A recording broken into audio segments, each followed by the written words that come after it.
Assalamualaikum warahmatullahi wabarakatuh. The Honorable Miss Mutmaina MPD as our lecturer in subject Educational Research and my beloved friends.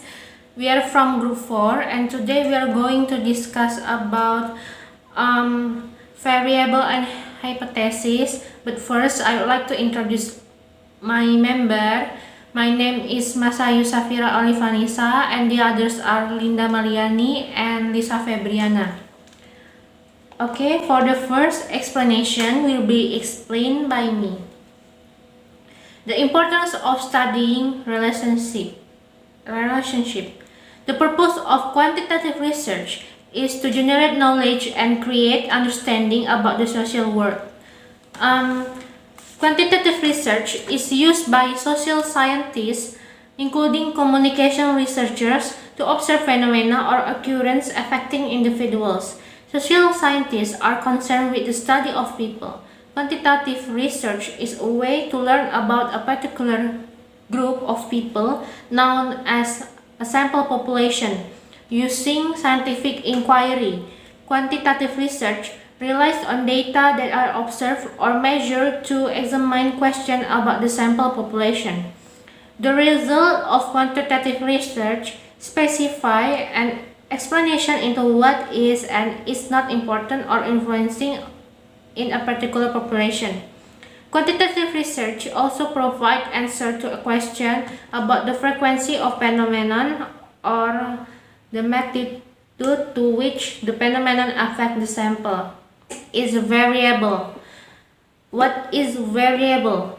A variable in research simply refers to a person, place, thing, or phenomenon that you are trying to measure in some way. The best way to understand the difference between a dependent and independent variable is that the meaning of each implied by what the words tell us about and the variable that you are using. Okay, next is example variable in research. In research, variable are any characteristic that can take on different values such as height, age, species, or exam score. For the example, the correlation between student vocabulary mastery and pronunciation ability at grade 8 of SMP Negeri 26 Palembang. In variable, there are two kinds of variable in quantitative research, such as variable X and variable Y. Variable X called independent and variable Y called dependent. Okay, next, quantitative variable versus categorical variable. Quantitative variable is a variable whose values result from counting or measuring something. For the example of quantitative variable or numeric variable, high school grade point average, for example, 4.1, 3.2, or 2.1. Number of pets on like 1, 2, or 4. Bank account balance. Number of stars in galaxy. Average number of tickets sold. And next is categorical variable. A categorical variable, sometimes called a nominal variable, is one that has two or more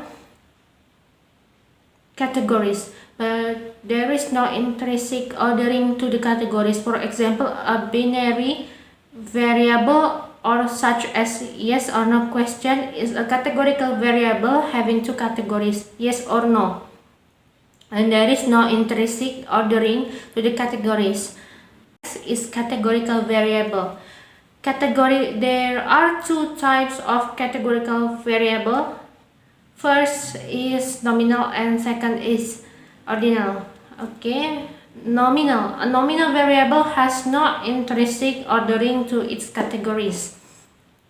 For example, gender is a categorical variable having two categories, male and female, with no intrinsic ordering to the categories.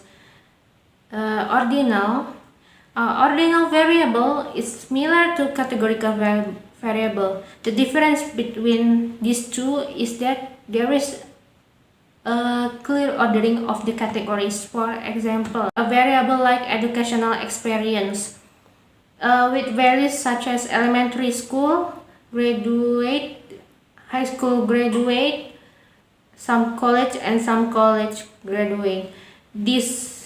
Though we can order this from the lowest to highest, the spacing between the values may not the same across the level of the variables.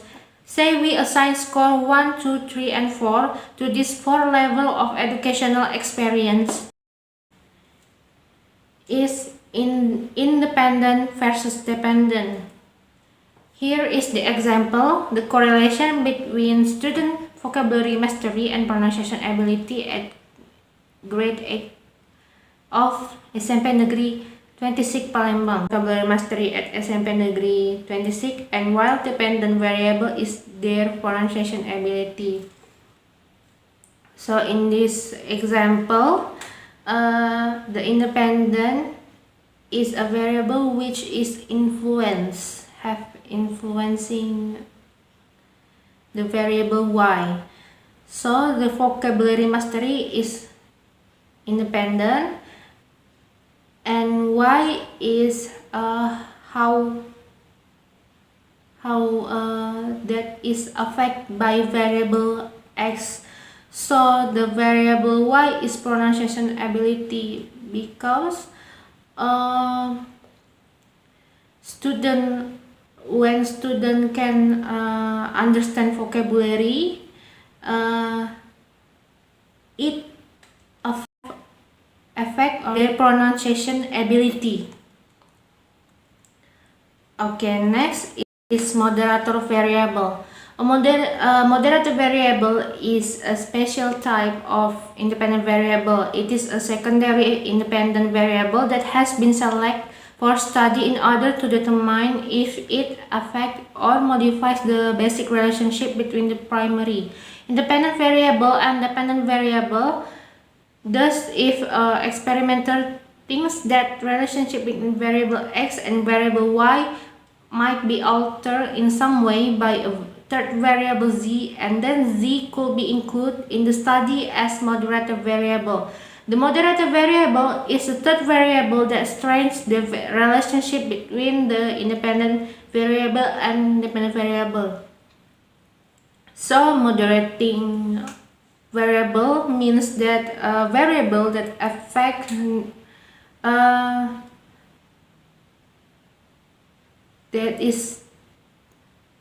the nature or direction, the relationship between the variables. For the example, here in research question 2, do high school students taught primarily by inquiry method perform better on tests of critical thinking primarily by the demonstration method, and if so, does it vary with grade level? Okay, for the answer, the independent variable is instructional method, which is influencing the performance of the critical thinking test. So performance is a dependent variable.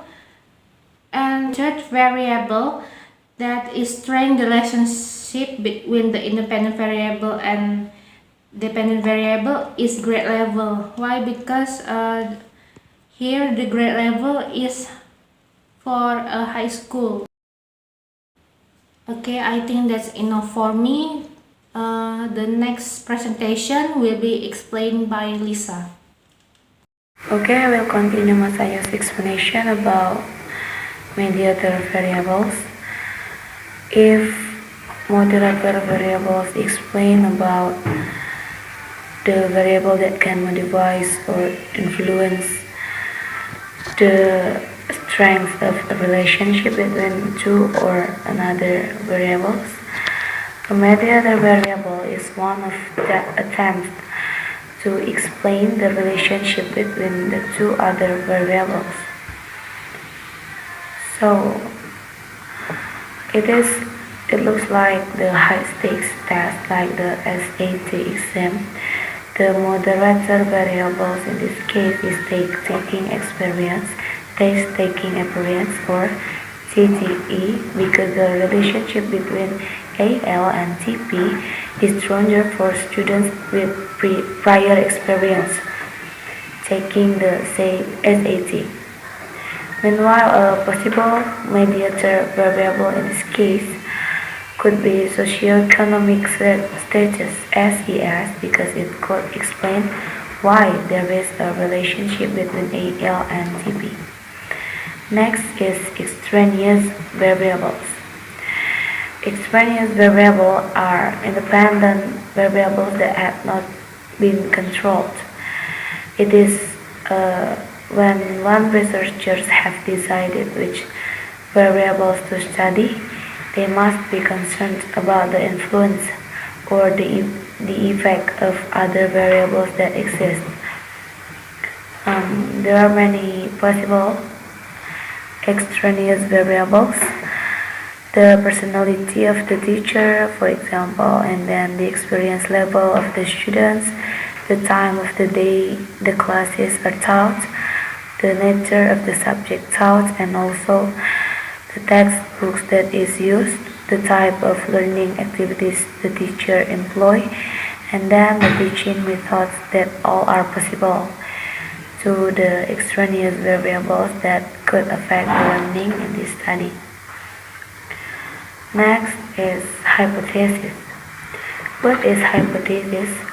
A hypothesis is simply put a prediction of the possible outcomes of a study. Here is the researcher's question followed by its restatement in the form of a possible hypothesis. If the question is, will students who are taught history by a teacher of the same gender like the subject more than the students taught by a teacher of a different gender? The hypothesis is, the students that taught by history by a teacher of the same gender will like the subject more than the students that taught history by the different teacher with a different gender. It is because if the students are female and the teacher also female, they will have the similar feelings and the similar emotion of this, so they will like the subject more than if the teacher is male. And then the advantage of stating hypotheses in addition to research questions. Stating the hypothesis in addition to research question both has the advantage and also the disadvantage. The first is the hypothesis forces us to think more deeply and specifically about the possible outcomes of a study. So the hypothesis makes us think about what will be happen and from the question. The second advantage of restating questions as a hypothesis involves a philosophy of a science. And last, stating a hypothesis helps us see if we are or are not investigating a relationship. If we are not, we may be prompted to formulate one. Okay, I think that's all from me. Next, Linda. Assalamualaikum warahmatullahi wabarakatuh. My name is Linda Mariani. I'm from Group 4. Now I want to explain about this advantage of stating hypothesis.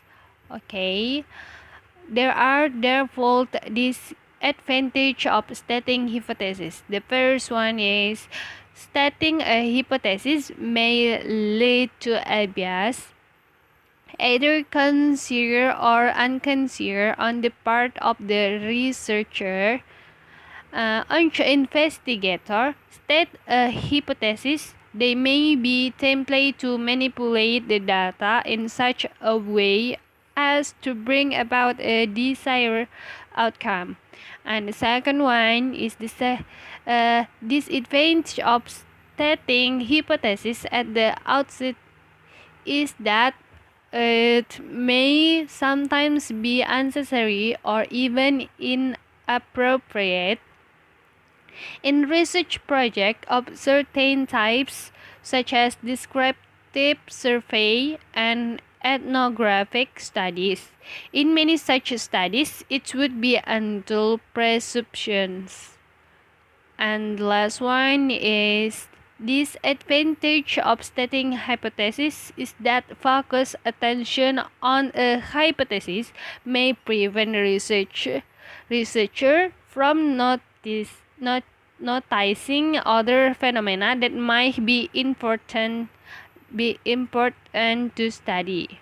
For example, decided to study the effect of a humanistic classroom on student motivation may lead a research to overlook its effect on such characteristic as sex types of decision making, which would be quite noticeable to another researcher who was not focused solely on motivation. Next. Okay, the next one is important hypothesis. Okay, what do we means by important? Simply that some may lead to more useful knowledge compared, for example, the following pair of hypotheses. Okay, next, look at this PPT. Which hypothesis in each pair is more important? Okay, look at pair 1, pair 2, and pair 3. And for these three pairs, the second hypothesis is more important than the first. Why? Because the second hypothesis is more important than the first. Okay, the important are not only is the relationship to be investigated clearer and more specific, but also investigate on the hypothesis seems more likely to lead to a greater amount of knowledge. And then the second one, the important to be obtained will be of more use to people interested in the research question. Okay, next. Okay, now I want to explain about direction hypothesis. Direction hypothesis is a direction hypothesis indicate the specific direction such as higher, lower, more or less than a researcher expect to image in a relationship. The direction is based on what the researcher has found in the literature, in theory, or from personal experience. Okay, next is non-direction hypothesis. Non-direction hypothesis does not make a specific prediction about what the direction the outcome of a study will take. Okay, look at this picture. If the person pictured is approaching a street corner, three possibilities exist when he reaches the corner. The first one is he will continue to look straight ahead, and he will look to the right, and then he will look to the left.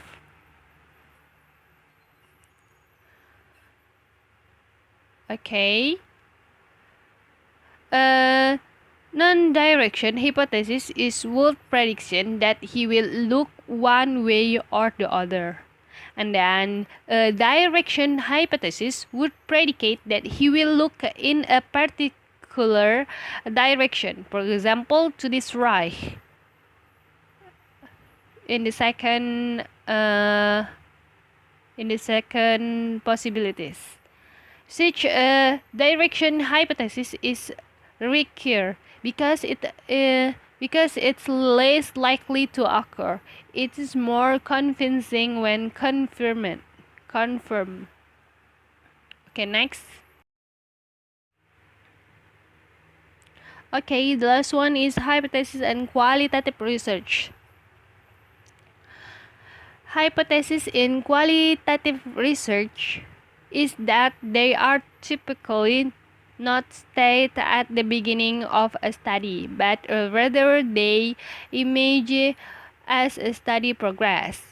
And then qualitative research are more likely to generate no hypothesis as a result of what they find as they go about their work, as they observe pattern and relationship in the nature setting rather than hypothesizing what such pattern and relationship might be beforehand. And then the idea before they begin in a study called preposition rather than hypothesis. And for preposition is flexible tool to help guide researcher in they collected and analyze of qualitative data. Okay, I think enough. Thank you very much. Wassalamualaikum warahmatullahi wabarakatuh.